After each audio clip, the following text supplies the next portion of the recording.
Shalom à tous. Aujourd'hui, par la grâce de Dieu, je vais vous apprendre comment on peut méditer la parole de Dieu. Chacun a une méthode propre à soi-même, mais si je peux aider quelques personnes qui sont en difficulté, que Dieu soit loué. La première chose que j'aimerais dire, premièrement, lorsque tu veux méditer la Bible, prévois 1 heure de lecture.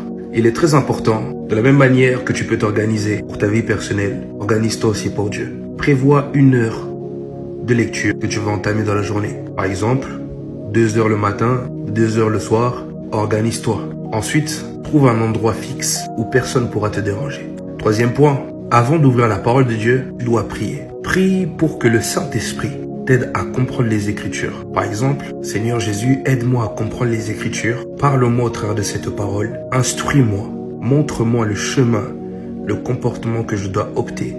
Et révèle-moi quels sont mes défauts et les choses que je dois améliorer pour te ressembler.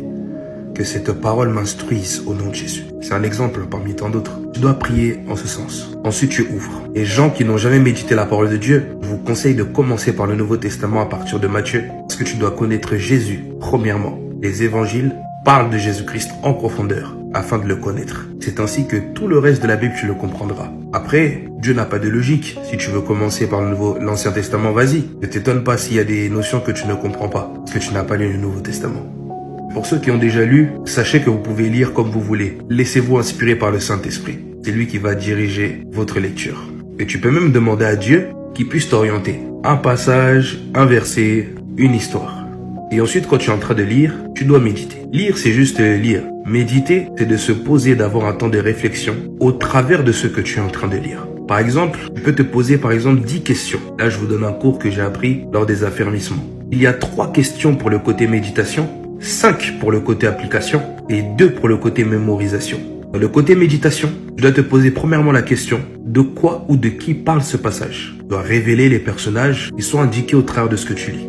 Deuxièmement, quelle vérité, quelle révélation que Dieu te donne dans ce verset. Est-ce que tu as appris? Est-ce que Dieu t'a fait comprendre quelque chose au travers du passage que tu as lu? Quelle révélation as-tu eue? Troisièmement, est-ce qu'il y a d'autres passages bibliques qui t'aident à comprendre ce que tu as lu? Parce que la Bible se complète. Des fois, il y a des passages que tu ne comprends pas, que tu comprendras dans un autre livre, par exemple. Que tu n'as pas compris dans Matthieu, que tu vas comprendre dans Marc. Ou comme tu n'as pas compris dans le chapitre 10, que tu vas comprendre dans le chapitre 12, peut-être le chapitre 11, etc. Passons aux applications. La première question est de savoir est-ce qu'il y a un ordre, un commandement auquel tu dois obéir.